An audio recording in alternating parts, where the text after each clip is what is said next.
We are going to start this year with topic 1, origins of civilization. To begin, I would like for you to watch this video that explains the very first ancient settlement that was found.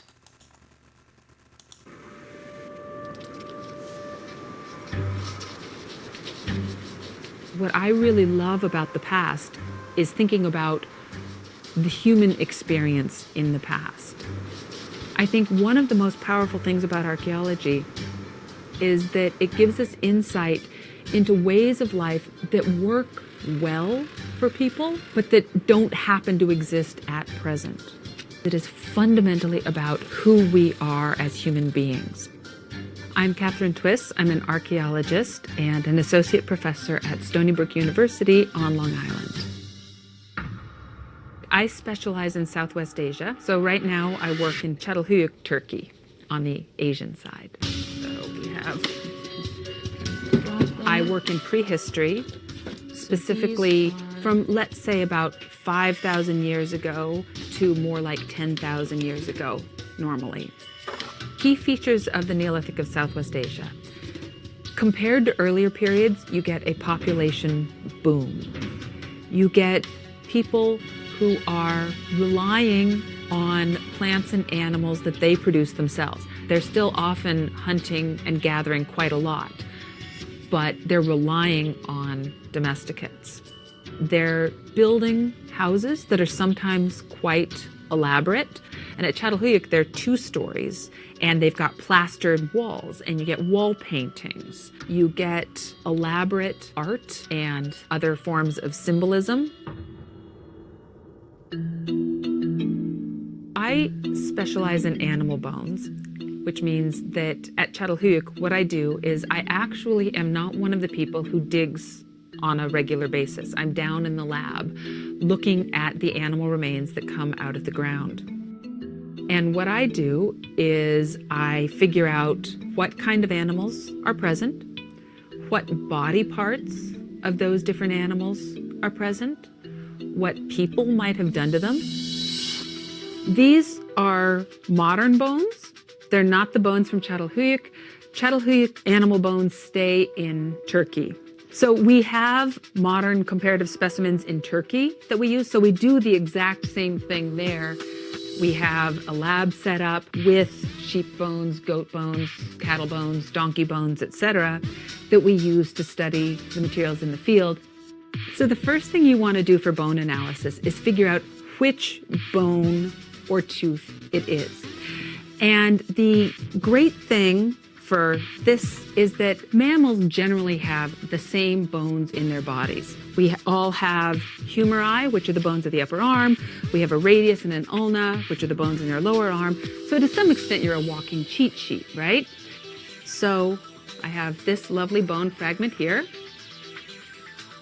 And that's what it looks like. And what I can do is get an animal and just look and see, do the bones match? And here the answer is clearly no. And I can just go down and look for a match. Now, as it turns out, here we have a basic match, different sides of the body, but still. Once you've figured out what bone it is, the next thing you want to figure out is what animal it comes from. And there again, it's a matter of comparing. So we have a big dog. We have a goat. We have a couple of different sizes of deer, and we have a gazelle.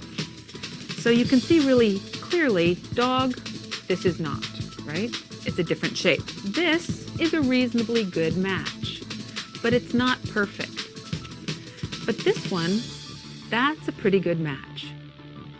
And so I know that this is a goat. And so what that tells me is that this is a goat, or because the bones are very similar, a sheep. So what I know now is I have the radius of a sheep or a goat. Then I can look at what shape is the bone in, what condition is it in. I can see if there are marks of cooking on them, Do they have cut marks? That one, not so much, but look at that. That is a really terrific cut mark from a modern person. And then burning in ways that might indicate it was cooked. So I can get a lot of information off of any one bone, and then I can combine that information to end up with a good idea of what people were doing with animals at the site. Greta, can you grab it for me, please? It's incredibly exciting to go to a site and to realize that you are the first person to see that, to touch that in thousands of years. To think that the last person who held this was a person whose way of life no longer exists, who was fundamentally like you, but 5, 10, 15, 50,000 years ago. That's just an incredible feeling. All right, now that we have been introduced to the topic, let's go ahead and look at our vocab words. You should have your digital notebook open already, or get it open right now. You will find it under your 1-1, the distant past heading. It will be right here where it says digital notebook and lesson video. So this lesson video will be right next to your digital notebook. And I think that you should have the purple PowerPoint, which is right here in all caps, PowerPoint, open as well. So what you need to do on pages 1 and 2 of your digital notebook, you have your 8 vocab words that you have already defined on your Frayer. What you need to do is use the purple PowerPoint, copy, see how I'm highlighting that?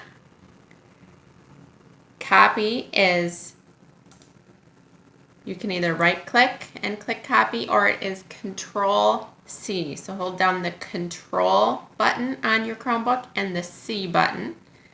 And then come over to your digital notebook and Control V, or paste like, oh, it won't let me do it that way. So I will just do the Control V.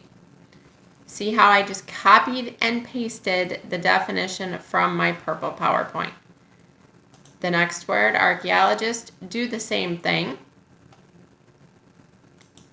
Then prehistory, do the same thing. Next word is fossil. Move on to page 2. Geologist is the next word. That is our 5th word. Make sure to get this definition in your digital notebook. Next word is artifact. Get this definition, object made by a human being. Next word is hunter-gatherer. And the last word is culture. All 8 of those vocabulary words should have the definition from the purple PowerPoint put into your digital notebook as you just saw me do.